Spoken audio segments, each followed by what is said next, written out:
जय हिंद दोस्तों, bye education channel में आपका बहुत बहुत स्वागत है। दोस्तों, हम डेली की तरह आज फिर लेके उपस्थित हो गए हैं। विज्ञान का 1000 एमसीक्यू का जो सीरीज हमारा चल रहा है उसका ये पार्ट 5 है। इसके पहले के 4 पार्ट अपलोड हो चुके हैं चैनल पे। यदि आपने उसको नहीं देखा है तो डिस्क्रिप्शन में लिंक दिया है प्लेलिस्ट का, वहाँ से आप लोग सारा वीडियो देख सकते हैं।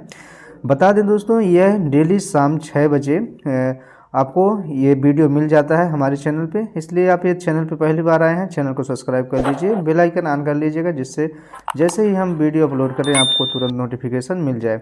बता दें, ये वीडियो एनटीपीसी जो रेलवे एनटीपीसी है, एएलपी टेक्नीशियन, आरपीएफ, जेई अर्थात जितना भी रेलवे में एग्ज़ाम होते हैं या फिर जो भी एग्ज़ाम कॉम्पिटिटिव एग्ज़ाम जिसमें विज्ञान के क्वेश्चन पूछे जाते हैं, उन सभी के लिए मोस्ट इम्पोर्टेंट वीडियो होने वाला है।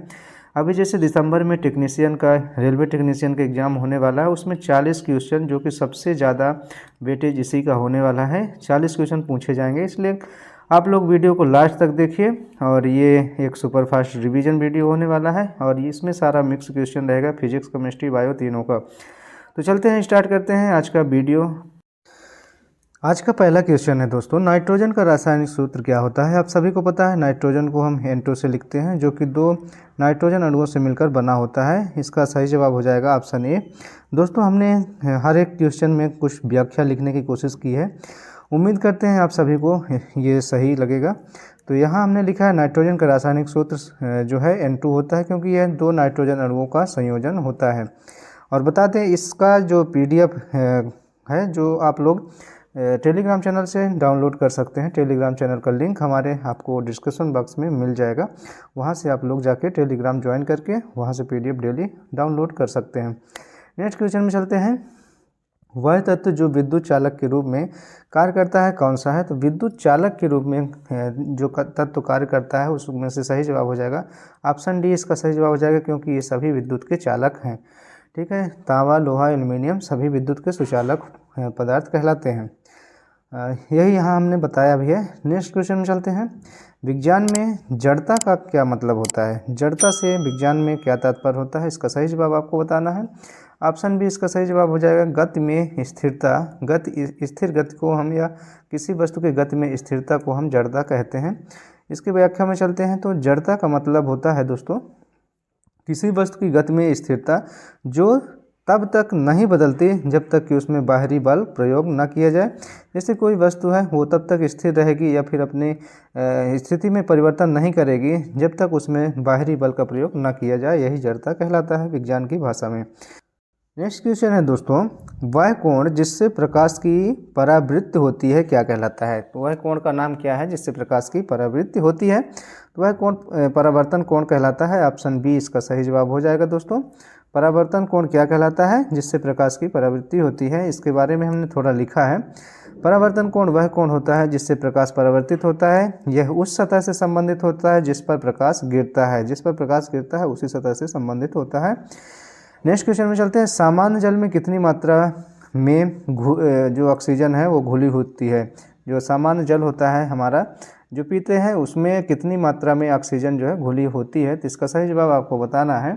ऑप्शन ए 5% मात्रा में ऑक्सीजन घुली होती है, जिसको हम O2 लिखते हैं। ठीक है ना। तो 5% मात्रा में ऑक्सीजन घुली होती है और जो जल जीवों के जीवन के लिए बहुत आवश्यक होती है। नेक्स्ट क्वेश्चन है दोस्तों, कौन सा यांत्रिक यंत्र जो कि गति की दिशा को बदलने में सहायक होता है। इसका सही जवाब आपको बताना है। ऑप्शन ए पुली जो होता है, ऐसा यांत्रिक यंत्र है जो गति की दिशा को बदलने में सहायक होता है। पुली यांत्रिक यंत्र है जो बल की दिशा को बदलने में मदद करता है, जैसे किसी भारी वस्तु को ऊपर उठाना। ये सब क्या किसके सहायता से हो पाता है, पुली की सहायता से। अगला क्वेश्चन है दोस्तों, हाइड्रोक्लोरिक एसिड का रासायनिक सूत्र बताना है तो क्या होता है। इसका सही जवाब आपको बताना है। इसका ऑप्शन बी हाइड्रोक्लोरिक एसिड का रासायनिक सूत्र HCl हो जाएगा। ऑप्शन बी इसका सही जवाब हो जाएगा। यही चीज़ हमने बता भी दिया है। हाइड्रोक्लोरिक एसिड का रासायनिक सूत्र HCl है, जो एक मजबूत अम्ल होता है। क्या होता है, अम्ल के रूप में, मजबूत अम्ल के रूप में पाया जाता है। नेक्स्ट क्वेश्चन में चलते हैं। किसे पृथ्वी का घर कहा जाता है। तो पृथ्वी का घर किसे कहा जाता है, इसको बताना है। तो इसका सही जवाब ऑप्शन सी ओजोन परत को पृथ्वी का घर कहा जाता है। यहाँ बता दें ओजोन परत को पृथ्वी का घर कहा जाता है क्योंकि यह पृथ्वी को सूर्य की हानिकारक पराबैंगनी किरणों से बचाता है। जिस प्रकार जो घर है हमारा वो हमारी सभी प्रकार की आफतों या फिर मुसीबतों से रक्षा करता है घर, उसी तरह से जो ओजोन परत है वो भी पृथ्वी की रक्षा करता है सूर्य की पराबैंगनी किरणों से, इसलिए उसे ओजोन घर कहा गया है पृथ्वी का, ठीक है ना, ओजोन को। नेक्स्ट क्वेश्चन में चलते हैं, कोलम्ब की शक्ति किससे संबंधित होती है? तो जो कोलम्ब है उसकी शक्ति किससे संबंधित है? इसका सही जवाब हो जाएगा ऑप्शन बी, विद्युत बल से संबंधित होती है। इसके बारे में थोड़ा देख लेते हैं। कोलम्ब की शक्ति विद्युत बल से संबंधित होती है जो दो आवेशित कणों के बीच आकर्षण या प्रतिकर्षण बल का माप होता है, ठीक है ना, दो आवेशित कणों के बीच, ठीक है, आकर्षण और प्रतिकर्षण बल का माप होता है। नेक्स्ट क्वेश्चन में चलते हैं, गैसों में ध्वनि की गति कितनी होती है? तो ध्वनि की गति यदि गैसों में देखा जाए तो इसका सही जवाब ऑप्शन ए हो जाएगा, 330 मीटर पर सेकंड होती है। तो याद रखिएगा 330 मीटर पर सेकंड होती है गैसों में, ठीक है ना, ध्वनि की गति। तो यहाँ सामान्य तापमान पर जो हवा या गैस में ध्वनि की लगभग गति कितनी होती है? 330 मीटर पर सेकंड होती है। नेक्स्ट क्वेश्चन में चलते हैं, सर्वप्रथम कौन सा वैज्ञानिक विद्युत की प्रकृति का अध्ययन किया था? तो विद्युत की प्रकृति का अध्ययन करने वाले सबसे पहले वैज्ञानिक हैं दोस्तों ऑप्शन डी, बेंजामिन फ्रैंकलिन जो हैं सबसे पहले अध्ययन किए थे। बता दें बेंजामिन फ्रैंकलिन ने विद्युत की प्रकृति का अध्ययन किया और इलेक्ट्रॉन के सकारात्मक और नकारात्मक चार्ज की अवधारणा प्रस्तुत की सबसे पहले बेंजामिन फ्रैंकलिन जी ने। इसका ऑप्शन डी सही जवाब हो जाएगा। अगला क्वेश्चन है दोस्तों, वह तत्व जो अग्नि में जलने के बाद काला हो जाता है वो क्या कहलाता है? आपको बताना है। इसका सही जवाब ऑप्शन सी, लोहा कहलाता है। जो अग्नि में जलने के बाद क्या होता है? काला हो जाता है। बता दें लोहे की सतह पर ऑक्सीकरण होने पर यह जलने के बाद काला हो जाता है। किस कारण से ऐसा होता है? उसमें लोहे की सतह पर ऑक्सीकरण होता है जिससे वह जलता है, उसके बाद काला हो जाता है। नेक्स्ट क्वेश्चन में चलते हैं, कौन सी धातु अधिक तापीय चालकता की होती है? अधिक तापीय चालकता की धातु कौन सी होती है? इसका सही जवाब आपको बताना है। ऑप्शन डी, सिल्वर जो है इसका सही जवाब हो जाएगा।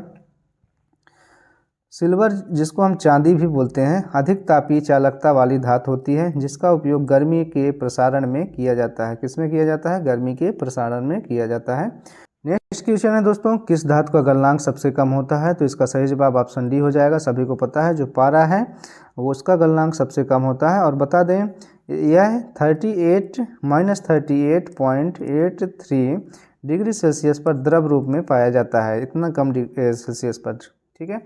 नेक्स्ट क्वेश्चन है दोस्तों, कोलाइड्स में किस प्रकार के कण होते हैं? तो उसका सही जवाब हो जाएगा छोटे कण होते हैं। कोलाइड्स जो विलयन होता है उसमें कैसे कण होते हैं? छोटे कण होते हैं। और बता दें कोलाइड्स में छोटे आकार के कण होते हैं जो एक दूसरे से मिले होते हैं और वे दृष्टिगोचर नहीं होते, मतलब हम देख नहीं सकते उनको। नेक्स्ट क्वेश्चन है दोस्तों, पानी के बर्फ बनने पर उसका घनत्व कैसे बदलता है? आपको बताना है। तो जब पानी बर्फ के रूप में होता है तो उसका घनत्व घट जाता है। तो इसका सही जवाब ऑप्शन बी हो जाएगा। चलते हैं थोड़ा इसके डिटेल्स में देख लेते हैं। बता रहा है कि पानी का घनत्व बर्फ बनने पर क्या हो जाता है? घट जाता है, जिसके कारण बर्फ पानी की सतह पर तैरने लगती है, क्योंकि पानी के घनत्व से बर्फ का घनत्व कम होने के कारण बर्फ जो है पानी के ऊपर तैरने लगती है। तो याद रखिएगा। नेक्स्ट क्वेश्चन में चलते हैं, द्रवों में कोणीय गति किसके द्वारा उत्पन्न होती है? तो कोणीय गति किसके कारण उत्पन्न होती है द्रवों में? इसका सही जवाब हो जाएगा दोस्तों ऑप्शन बी, टार्क द्वारा। किसके द्वारा? टार्क द्वारा। ऑप्शन बी इसका सही जवाब हो जाएगा। बता दें द्रवों में कोणीय गति टार्क द्वारा उत्पन्न होती है जो द्रव की धुरी के चारों ओर घूमने की प्रवृत्ति पैदा करती है। जो धुरी होती है उसके चारों ओर घूमने की प्रवृत्ति पैदा करती है जो है टार्क, ठीक है। नेक्स्ट क्वेश्चन में चलते हैं, मधुमक्खी के शरीर के किस हिस्से से शहद बनता है? तो कौन सा ऐसा हिस्सा है जिससे शहद बनता है मधुमक्खी के? इसका सही जवाब हो जाएगा ऑप्शन सी, पेट। पेट जो होता है वहाँ से ही शहद का निर्माण होता है मधुमक्खी के। ऑप्शन सी इसका सही जवाब हो जाएगा। और बता दें मधुमक्खी जो होती है उसके शहद को अपने पेट में बनाए हुए शर्करा को संग्रहित करती हैं और फिर इसे शहद के रूप में परिवर्तित करती हैं, मतलब वो पेट में शर्करा का निर्माण करती हैं और उसे शहद के रूप में परिवर्तित करती हैं। नेक्स्ट क्वेश्चन में चलते हैं, तापीय ऊर्जा को मापने का यंत्र कौन सा होता है? तापीय ऊर्जा, जो ताप के कारण उत्पन्न ऊर्जा होती है उसको मापने का यंत्र आपको बताना है। इसका सही जवाब ऑप्शन बी, कैलोरीमीटर होता है। ऑप्शन बी इसका सही जवाब हो जाएगा। कैलोरीमीटर का उपयोग तापीय ऊर्जा को मापने के लिए किया जाता है। यह पदार्थ की तापमान में वृद्धि के आधार पर ऊर्जा मापता है। जैसे जैसे तापमान में वृद्धि होती है वैसे ऊर्जा का मापन करता है। नेक्स्ट क्वेश्चन है दोस्तों, सूर्य की ऊर्जा का मुख्य स्रोत क्या है? तो सूर्य में ऊर्जा का मुख्य स्रोत होता है नाभिकीय संलयन की क्रिया। और बता दें दोस्तों कि सूर्य की ऊर्जा का मुख्य स्रोत नाभिकीय संलयन होता है, जिसमें हाइड्रोजन के परमाणु हीलियम में परिवर्तित हो जाते हैं। पूछा जा सकता है किसके परमाणु हीलियम में परिवर्तित होते हैं? तो हाइड्रोजन के परमाणु हीलियम में परिवर्तित होते हैं और ऊर्जा उत्पन्न होती है, याद रखिएगा। नेक्स्ट क्वेश्चन है दोस्तों, एक वस्तु पर बल लगाने से क्या होता है? तो बता दें उसकी गति में क्या हो जाता है? परिवर्तन हो जाता है बल लगाने पर। और इसके बारे में थोड़ा सा जान लेते हैं। न्यूटन के पहले नियम के अनुसार जब किसी वस्तु पर बल लगाया जाता है तो उसकी गति में परिवर्तन होता है, या तो उसकी गति बढ़ती है या घटती है, या उसकी दिशा बदल जाती है। तो इसका सही जवाब हो जाएगा, यदि किसी वस्तु में हम बल लगाते हैं तो उसकी गति में क्या होता है? परिवर्तन होता है। नेक्स्ट क्वेश्चन में चलते हैं, प्रकाश की गति कितनी होती है? तो 3 × 10⁸ मीटर पर सेकंड प्रकाश की गति होती है, जो कि इलेक्ट्रॉन की भी गति कहलाती है, ठीक है ना। नेक्स्ट क्वेश्चन में चलते हैं, फोटोटैक्सिस किससे संबंधित है? जो फोटोटैक्सिस है वो किससे संबंधित है आपको बताना है। इसका सही जवाब हो जाएगा दोस्तों ऑप्शन ए, प्रकाश से संबंधित होता है फोटोटैक्सिस। ऑप्शन ए इसका सही जवाब हो जाएगा। बता दें फोटोटैक्सिस वह प्रक्रिया है जिसमें किसी जीव का प्रतिक्रिया प्रकाश के प्रति होती है। और जैसे पौधे सूर्य की ओर मुड़ते हैं, ठीक है ना, देखते हैं पौधे क्या है, सूर्य की ओर मुड़ते हैं, उसी प्रकार से ये होता है। नेक्स्ट क्वेश्चन में चलते हैं, चुंबकीय क्षेत्र का निर्माण किससे होता है? तो चुंबकीय क्षेत्र जो होता है उसका निर्माण किससे होता है? इसका सही जवाब हो जाएगा ऑप्शन बी, गतिशील चार्ज से। किससे? गतिशील चार्ज जो कि इलेक्ट्रॉन कहलाता है, उससे होता है। और इसके बारे में थोड़ा सा समझ लेते हैं। चुंबकीय क्षेत्र गतिशील चार्ज से उत्पन्न होता है। जैसे विद्युत धारा के प्रवाह से चुंबकीय क्षेत्र बनता है। किससे बनता है? विद्युत धारा जब प्रवाहित होती है किसी चालक में तो उसमें चुंबकीय क्षेत्र का निर्माण होता है। नेक्स्ट क्वेश्चन में चलते हैं, वायुमंडल में किस गैस का प्रमुख योगदान होता है? सबसे ज़्यादा नाइट्रोजन गैस होती है, तो इसी का सबसे ज़्यादा प्रमुख योगदान माना जाएगा। 78% इसकी मात्रा होती है।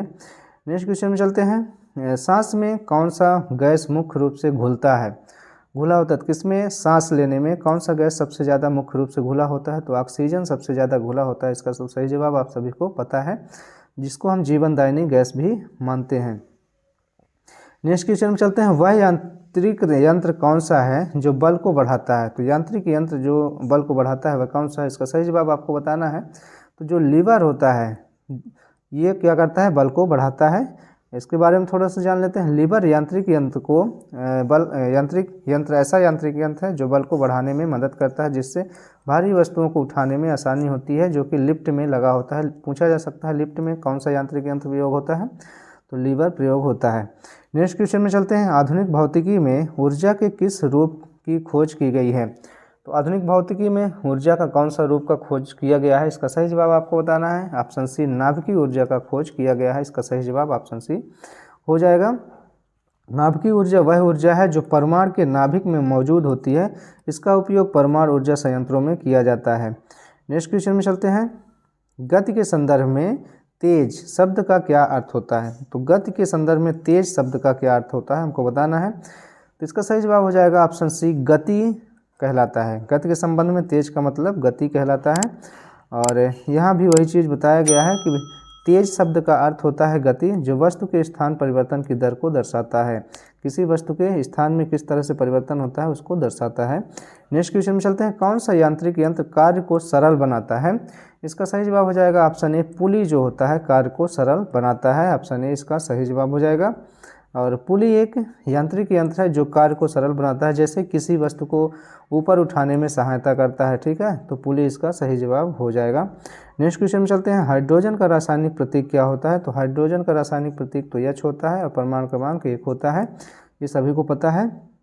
नेक्स्ट क्वेश्चन में चलते हैं, गति में परिवर्तन को किस सिद्धांत द्वारा समझाया गया है? तो गति में परिवर्तन को किस सिद्धांत द्वारा समझाया गया है? तो इसका सही जवाब हो जाएगा दोस्तों ऑप्शन बी, न्यूटन का दूसरा नियम इसको कहते हैं, इसी के द्वारा समझाया गया है। ऑप्शन बी इसका सही जवाब हो जाएगा।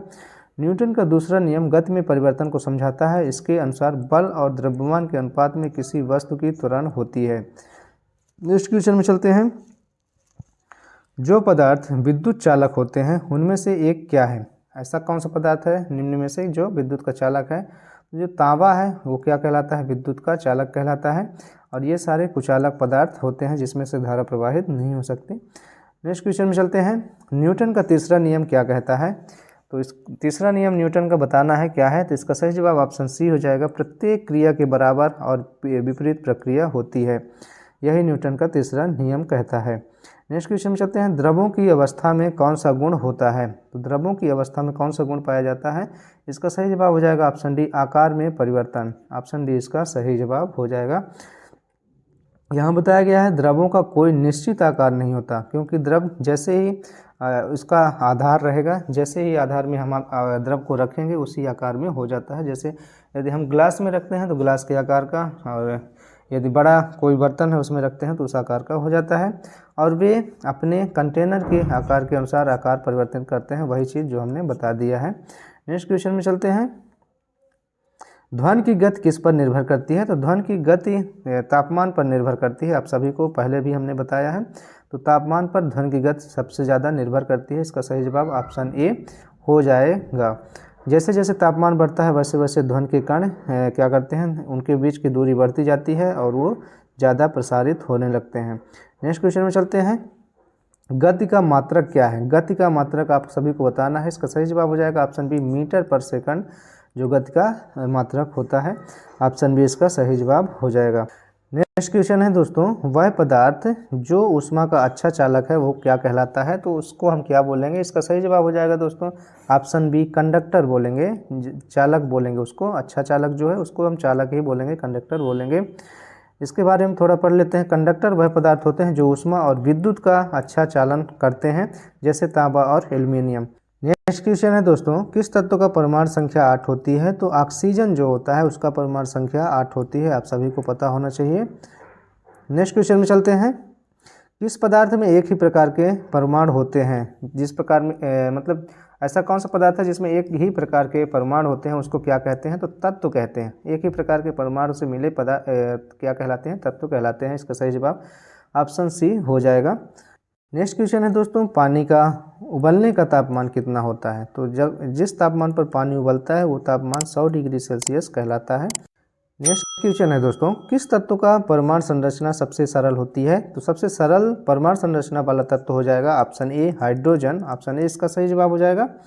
और बता दें हाइड्रोजन का परमाणु संरचना सबसे सरल होती है, जिसमें केवल एक प्रोटॉन और एक इलेक्ट्रॉन होता है। एक प्रोटॉन और इलेक्ट्रॉन होता है। नेक्स्ट क्वेश्चन है, वह किस पदार्थ को कहते हैं जो विद्युत को नहीं संचारित करता, मतलब विद्युत धारा को प्रवाहित नहीं करता, वह पदार्थ क्या कहलाता है? तो उसको हम क्या बोलेंगे? इंसुलेटर बोलेंगे। क्या बोलेंगे? इंसुलेटर बोलेंगे, अचालक पदार्थ बोलेंगे। तो इंसुलेटर वो पदार्थ होते हैं जो विद्युत को संचारित नहीं करते, जैसे रबर, लकड़ी, प्लास्टिक, ये सभी में विद्युत धारा प्रवाहित नहीं होती, इनको हम इंसुलेटर बोलते हैं। नेक्स्ट क्वेश्चन है, ध्वनि का गुण क्या होता है? ध्वनि का गुण बताना है क्या होता है? इसका सही जवाब हो जाता है सभी। इसमें से सभी जितने भी दिए गए हैं सभी ध्वनि के गुण होते हैं। घनत्व, वेग, आवृत्ति, ये सभी ध्वनि के गुण कहलाते हैं। यहाँ बताया गया है ध्वनि के गुणों में घनत्व, वेग, आवृत्ति शामिल होते हैं। इन गुणों का प्रभाव ध्वनि की गति, तीव्रता और ध्वनि के प्रकार पर पड़ता है। नेक्स्ट क्वेश्चन में चलते हैं दोस्तों, आधुनिक भौतिकी में सापेक्षता का सिद्धांत किसने दिया था? तो सापेक्षता का सिद्धांत देने वाले वैज्ञानिक कौन है? इसका सही जवाब आपको बताना है। आइंस्टीन जो हैं आधुनिक भौतिकी में सापेक्षता का सिद्धांत देने वाले वैज्ञानिक हैं। ऑप्शन ए इसका सही जवाब हो जाएगा। सापेक्षता का सिद्धांत अल्बर्ट आइंस्टीन, जिनका पूरा नाम क्या है? अल्बर्ट आइंस्टीन ने दिया था, जिसमें गति, समय और स्थान के बीच संबंध बताया गया है। ठीक है, याद रखिएगा, तीनों के बीच संबंध बताया गया है। नेक्स्ट क्वेश्चन में चलते हैं, किस यांत्रिक यंत्र का उपयोग गति को तेज करने के लिए किया जाता है?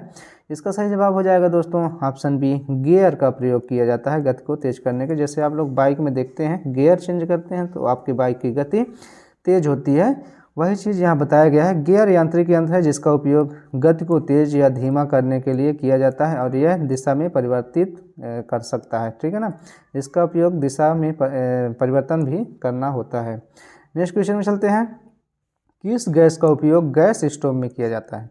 तो गैस स्टोव में तो आप सभी को पता है, ऑप्शन सी, मीथेन गैस का प्रयोग किया जाता है। कौन सी गैस? Methane gas. ठीक है, इसके बारे में देख लेते हैं। गैस स्टोव में उपयोग होने वाली गैस CH4, जिसको हम मीथेन गैस बोलते हैं, होती है, जिसे प्राकृतिक गैस के रूप में प्राप्त किया जाता है। ठीक है, नेक्स्ट क्वेश्चन में चलते हैं। रासायनिक प्रतिक्रिया में ऊर्जा का क्या होता है? रासायनिक प्रतिक्रिया में ऊर्जा का क्या होता है बताना है। इसका सही जवाब हो जाएगा ऑप्शन सी, ऊर्जा का आदान प्रदान होता है। रासायनिक प्रक्रिया में ऊर्जा का आदान प्रदान होता है।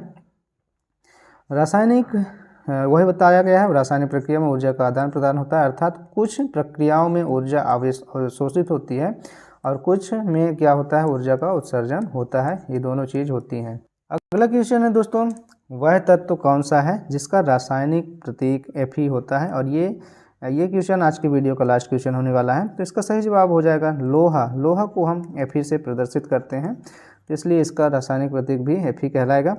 तो बता दें दोस्तों, लोहा एक महत्वपूर्ण धातु होती है जिसका रासायनिक प्रतीक क्या होता है? Fe होता है। यह जीवन में औद्योगिक और निर्माण कार्यों में बहुत उपयोगी होता है। देखते ही हैं आप लोग, इन दोनों में बहुत उपयोगी होता है लोहा। तो दोस्तों ये थे आज के टॉप 50 क्वेश्चन जो कि विज्ञान से संबंधित है, जिसमें भौतिकी, रसायन और केमिस्ट्री तीनों सब्जेक्ट के क्वेश्चन सम्मिलित थे। आपको ये वीडियो कैसा लगा आप लोग कमेंट बॉक्स में कमेंट जरूर करें। इस चैनल पे पहली बार आए हैं, चैनल को सब्सक्राइब जरूर कर लीजिए, बेल आइकन ऑन कर लीजिएगा, जिससे तुरंत नोटिफिकेशन आपको मिल सके, और एक लाइक जरूर प्रदान करिएगा, जिससे हमारा मोटिवेशन बढ़ सके। मिलते हैं नेक्स्ट पार्ट को लेकर कल शाम 6 बजे। तब तक के लिए आज्ञा दीजिए। जय हिंद, जय भारत।